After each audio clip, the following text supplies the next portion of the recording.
Hello,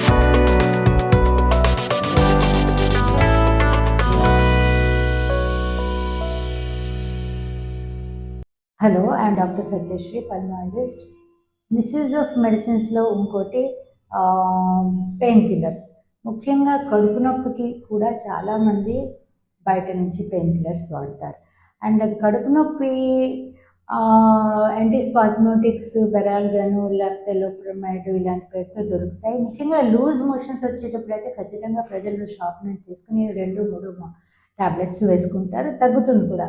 కానీ actually cough ఎలా నేను చెప్పానో, లూజ్ మోషన్స్ కూడా ఒక ప్రొటెక్టివ్ మెకానిజం. ఫుడ్ పాయిజనింగ్ ఎప్పుడైతే టాక్సిటీ ఉంటుందో ఆ చెత్త అంతా ఫామ్ అయింది, బాడీ బయటకు తోయడానికి ప్రయత్నిస్తుంది. అలాంటప్పుడు మీరు దాన్ని లిటరలీ ఆపేస్తారు. ఒక చెత్త పోగొట్టకుండా సీసా మీద బిరడా పెట్టినట్టు లూజ్ మోషన్స్ ఆపడానికి ప్రయత్నిస్తారు. ఇది వెరీ డేంజరస్.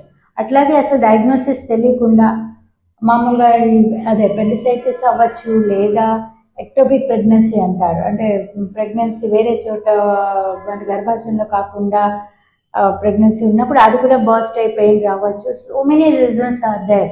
సో అంత క్యాజువల్గా పెయిన్ కిల్లర్స్ వాడటం అన్నది కూడా మంచిది కాదు.